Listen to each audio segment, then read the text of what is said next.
Senhor esteja convosco, Ele está no meio de nós. Proclamação do Evangelho de Jesus Cristo segundo Mateus. Glória a vós, Senhor. Naquele tempo, quando Jesus e os seus discípulos estavam reunidos na Galileia, Ele lhes disse: Filho do homem vai ser entregue nas mãos dos homens. Eles o matarão, mas ao terceiro dia Ele ressuscitará. E os discípulos ficaram muito tristes. Quando chegaram a Cafarnaum, os cobradores do imposto do templo aproximaram-se de Pedro e perguntaram: Vosso mestre não paga o imposto do templo? Pedro respondeu: Sim, paga. Ao entrar em casa, Jesus adiantou-se e perguntou: Simão, que te parece? Os reis da terra cobram impostos ou taxas de quem? Dos filhos ou dos estranhos? Pedro respondeu: Dos estranhos. Então Jesus disse: Logo os filhos são livres. Mas, para não escandalizar essa gente, vai ao mar, lança o anzol, abre a boca do primeiro peixe que tu pescares. Ali tu encontrarás uma moeda. Pega então a moeda e vai entregá-la a eles, por mim e por ti. Palavra da salvação. Glória a vós, Senhor. Queridos irmãos e irmãs, hoje refletimos sobre o trecho do Evangelho de Mateus, que traz à tona questões profundas sobre a missão de Jesus, a aceitação do sofrimento, a obediência às leis e a nossa responsabilidade como cristãos. Este Evangelho nos oferece um caminho para uma espiritualidade enraizada na humildade, no sacrifício e na obediência à vontade de Deus. Nos versículos 22 e 23, Jesus anuncia novamente a sua paixão e ressurreição. O Filho do homem estará para ser entregue nas mãos dos homens. Eles o matarão e ao terceiro dia ele ressuscitará. Este anúncio é recebido com tristeza pelos discípulos que ainda não compreendiam plenamente a natureza da missão de Jesus. A aceitação do sofrimento é um tema central da vida cristã. Jesus, ao aceitar o seu destino, nos ensina a abraçar os nossos próprios sofrimentos e dificuldades com fé e esperança na ressurreição. A espiritualidade cristã nos chama a olhar para além das dificuldades presentes e confiar no plano de Deus, que sempre visa o bem maior. Nos versículos seguintes, Jesus e Pedro são confrontados com a questão do pagamento do imposto no templo. Este incidente, aparentemente trivial, revela uma lição sobre a obediência e a humildade. Quando questionado sobre se Jesus pagava o imposto do templo, Pedro prontamente responde que sim. Jesus aproveita esta situação para ensinar a Pedro uma lição sobre a liberdade dos filhos de Deus. De quem os reis da terra cobram impostos e tributos? De seus próprios filhos ou dos outros? Pedro responde corretamente: os reis cobram imposto dos outros, não de seus próprios filhos. Jesus então afirma que os filhos de Deus, eles estão isentos. Jesus então afirma que, como filhos de Deus, eles estão isentos, mas decide pagar o imposto para não causar escândalo. Este gesto de Jesus é um exemplo claro de humildade e obediência. Mesmo sendo filho de Deus, ele se submete às leis humanas para evitar escândalos e confusões. Este exemplo nos chama a viver uma vida de humildade, respeitando as leis e normas da sociedade, mesmo quando temos a liberdade de agir de outra maneira. A verdadeira espiritualidade não se exalta, mas se humilha e obedece em amor e respeito. Finalmente, queridos irmãos e irmãs, Jesus instrui Pedro a ir ao mar, pescar um peixe e encontrar na sua boca a moeda necessária para pagar o imposto.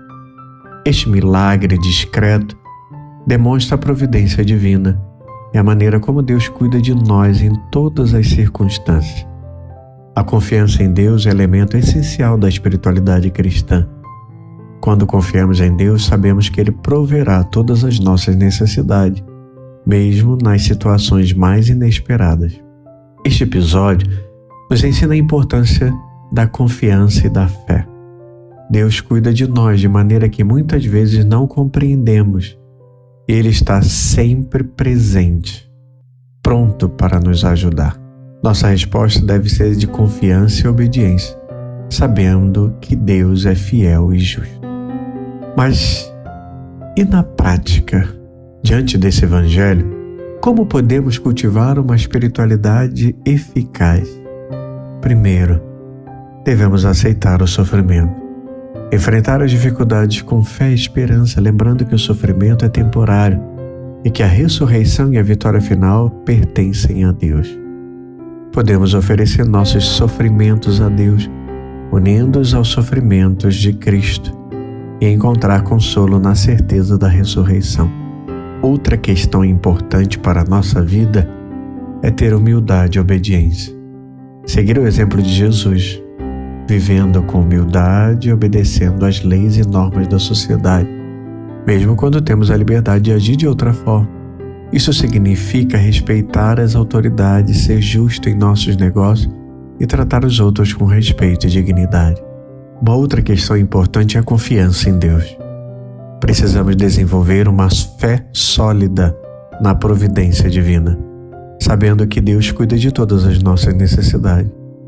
Isso envolve uma vida de oração constante, buscando a orientação de Deus em todas as decisões e confiando que Ele proverá, mesmo nos momentos de incerteza. Outra questão é a vida de oração. Devemos manter uma vida de oração constante, buscando a presença de Deus em todos os momentos. A oração nos fortalece, queridos irmãos e irmãs, nos dá clareza e nos mantém conectados com a vontade de Deus. Nossa vida deve ser um reflexo do amor e da graça de Deus, mostrando aos outros o caminho para uma vida em Cristo. E por último, devemos viver uma vida de serviço, ajudando os necessitados e mostrando o amor de Cristo através de nossas ações. Amigos, a verdadeira espiritualidade se manifesta no serviço aos outros, seguindo o exemplo de Jesus, que veio para servir e não para ser servido.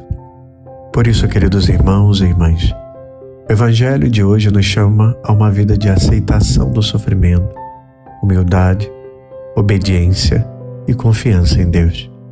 Ao seguir o exemplo de Jesus, podemos cultivar uma espiritualidade bastante profunda, que nos conduz a uma vida plena no Senhor. Que possamos, a cada dia, buscar viver de acordo com os ensinamentos de nosso Senhor, confiando na sua providência e mostrando ao mundo o verdadeiro significado de ser cristão. Que Deus nos abençoe e nos fortaleça em nossa caminhada de fé. Em nome do Pai, do Filho e do Espírito Santo. Amém. Levanta-se, Deus, pela intercessão da bem-aventurada Virgem Maria de São Miguel, arcanjo de toda a milícia celeste. Sejam dispersos seus inimigos e fujam de sua face todos que o odeiam. A cruz sagrada seja minha luz, não seja o dragão meu guia.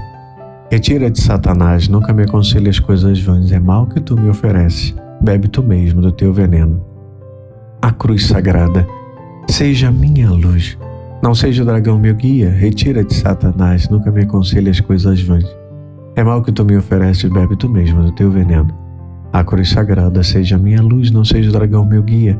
Retira de Satanás, nunca me aconselhe as coisas vãs, é mal que tu me ofereces, bebe tu mesmo do teu veneno. Em nome do Pai, do Filho e do Espírito Santo. Amém. O Senhor esteja convosco, Ele está no meio de nós. Por intercessão de Nossa Senhora, abençoe-os o Deus Todo-Poderoso, Pai, Filho e Espírito Santo. Amém.